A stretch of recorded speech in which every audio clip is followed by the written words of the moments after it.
Watch this, I'm gonna cut it back around. Plenty of steering angle. Just ride this edge.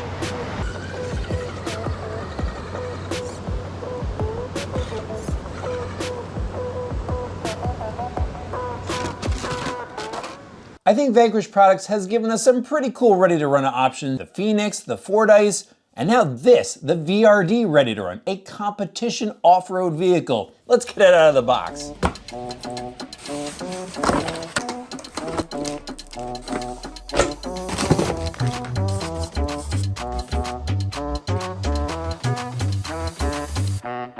Okay, this is pretty cool. As some of you know, a little while back, Vanquish released the VRD Carbon. It's a competition off-road crawler kit. Build it up the way you want to with your electronics and stuff.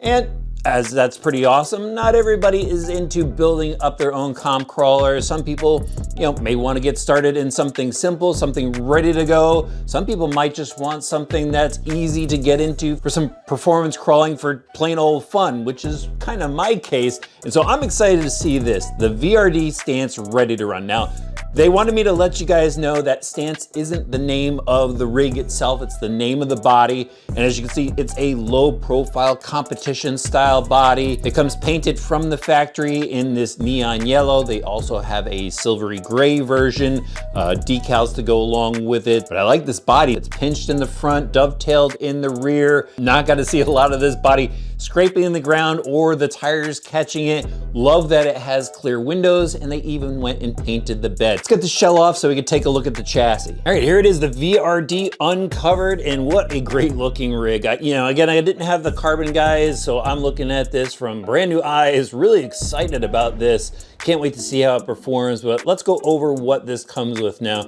It has an aluminum chassis from the factory. The carbon obviously had a carbon fiber plate chassis, but similar design. It's got the shock towers integrated into it. It's got the lower skid on a 6-degree angle, plenty of mounting points for your shocks and your links and everything. And I just love the shape, how it could glide over any rocks. Plenty of cross bracing up front. As you can see, the steering is mounted on the axle. I like the bumpers. The rear bumper can be flipped. You will have to trim the body for that. They have these side plates here. They're aluminum, and they have the Velcro straps. So you can see that skid on the bottom, nice and flat, angled in the front, so it'll just glide over any rocks. And they even have this little protective plate over the motor. And we'll go right to the suspension. Yeah, well, let's do that. They have the Incision shocks, aluminum bodies, nice soft feel to the suspension, and check out that articulation. That's got to go over the rocks really well. They've got metal links, and the rears are a high clearance link, so you can see a little bend in the back of those. 4-link in the rear and 4-link in the front. Look how the front links are spaced out. And I like that they have metal pivot balls inside the links. I think these are the newer plastic on here that won't stretch out on you. But again, plenty of shock mounting points and link mounting points.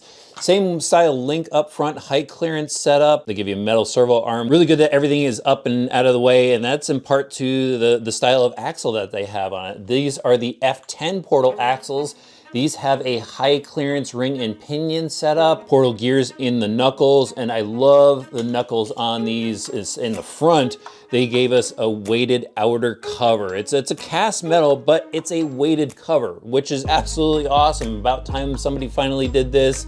We're always talking about adding weight, and somebody did it from the factory here. They also have brass tubes on the inside of the axle, so that gives us even more weight, nice and down low. Metal gears, and they have ball bearings throughout, of course, universals out at the steering knuckles. Then in the center, they've got their slider drive shafts, metal CVs in those. So those will last long. No need to upgrade that stuff. And let's check out the rear axle. I love that they give us this little oil fill cap on the back just to add some styling to it. Machine gears and the portal housings as well in the back.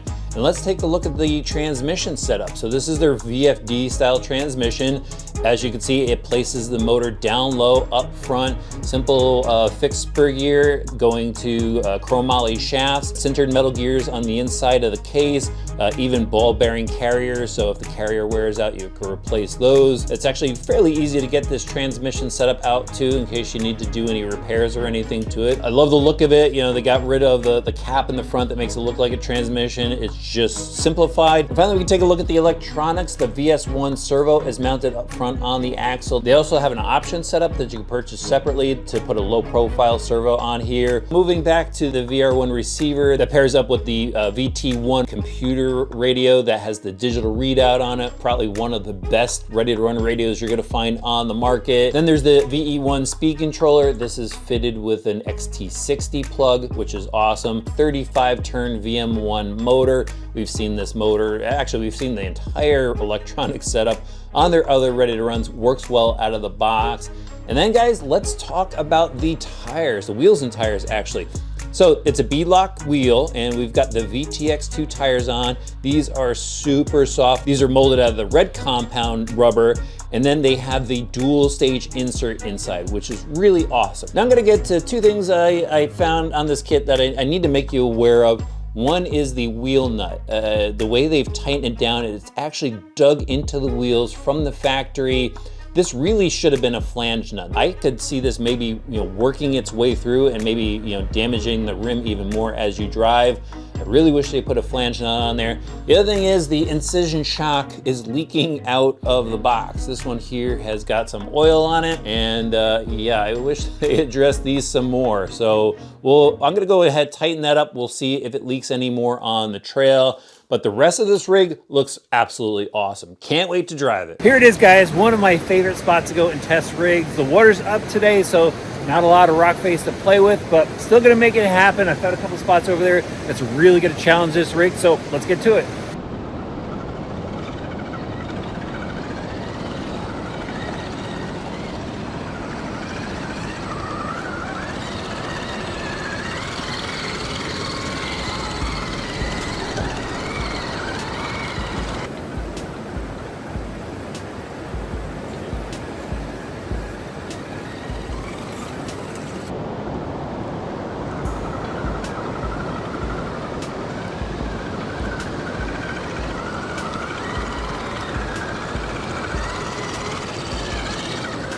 All right, here's a good spot to see if those front weights work. Not many rigs get up here easily. And look at it, like nothing.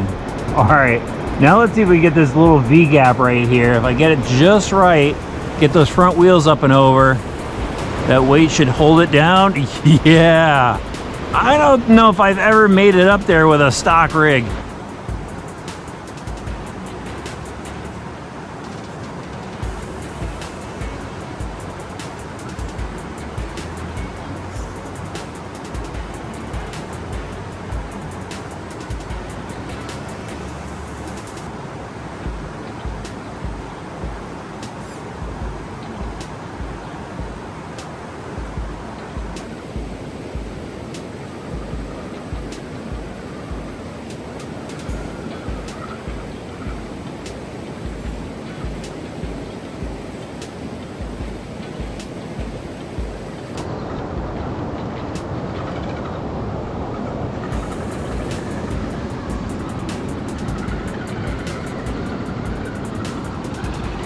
Do notice that the tires are wrapping a little bit on the rim, and if you just punch it in reverse, it resets the tire actually. So let's see if we can get it up.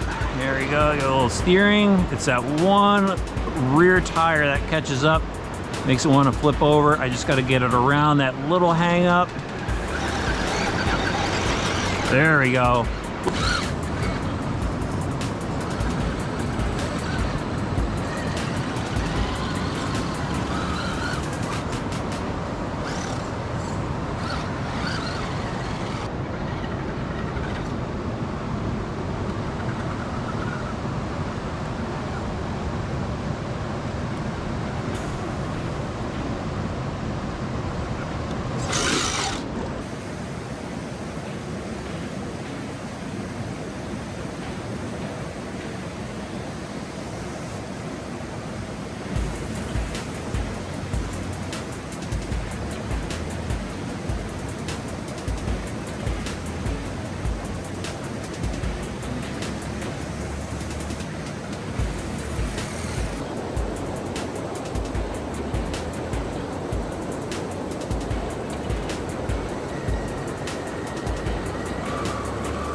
All right, we're gonna drop down off this rock. It's gonna go a little off camber because of that bump. I'm gonna wrap it around that rock because I wanna come down this descent over here.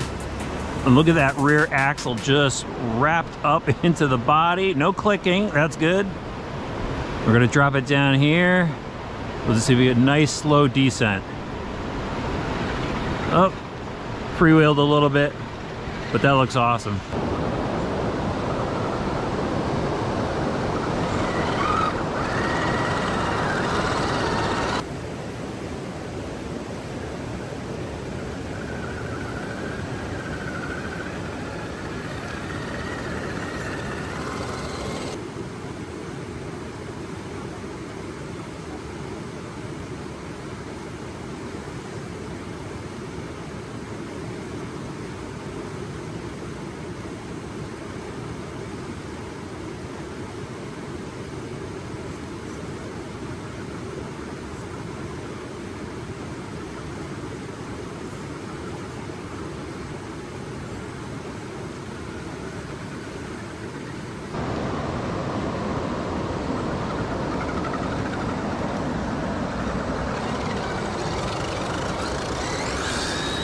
Let's wrap things up here, and it's just like a narrow little rock bridge with a couple of transitions. Got this little angle to deal with, no problem. And here's the hard part. This could toss the rig over. Plenty of clearance on the axle. We got lots of traction. Look at this, no problem. That's pretty impressive. Look at that, straight up. Absolutely awesome. So I think that was a pretty impressive run with the VRD. I ran it completely stock out of the box, just used a 3S battery pack. And as you guys saw, it is super capable. Starting off with the suspension, this thing has a lot of travel. I think more than any other Vanquish product I've used before. And because of that, it just allows the truck to settle in. It's pretty lightweight up top, considering it is aluminum frame, and the truck just seems to stick to the rocks. It was actually a 40-degree day out, which is pretty cold, and I got the tires a little damp. It was just impressive how this thing was able to grip the rock and pull itself up and over. And speaking of that, I forgot to mention earlier that this does have a 6.5% overdrive in it through the transmission, and that allows it to crawl up some gnarly obstacles even more, along with the tires and the setup. It's almost a little like cheating because you don't have to really do any tuning in order to get this thing really dialed in right out of the box. I love the steering angle on this, and that coupled with the overdrive in the front allows it to really carve some nice corners, again, for the setup of the truck. And the steering servo did stall out a couple times when I got it bound up, but for ready to run electronics, this is some decent stuff here. The throttle control was really good. You know, on the descents, I would have liked to seen a little bit more brake, but you get some really good control with this system. Definitely enough to have a lot of fun with the rig. And for me, that's what it was all about. You know, as I mentioned, the tires wrapped a little bit, and if you're off on your own just having fun, you could just tap the reverse on the throttle and it'll actually spin the wheel back to normal, or the tire back to normal. I did notice that the rear shock is still leaking a little bit. The other three are totally fine. And there's no additional damage to the wheels from these wheel nuts, but I'm still gonna go ahead and replace them with a flange nut. I mean, Vanquish did an awesome job here. It's kind of neat to see all these companies coming out with competition style rigs. And this one is really well equipped right out of the box. They've got a ton of options already coming out for it. You could even go get a clear body if you want to, if you're not into the paint scheme. But a lot of people are talking about this particular setup, and I know why. It works so well. I'll have links right in the video description below. And while you're down there, let me know what you think about Vanquish's latest ready to run.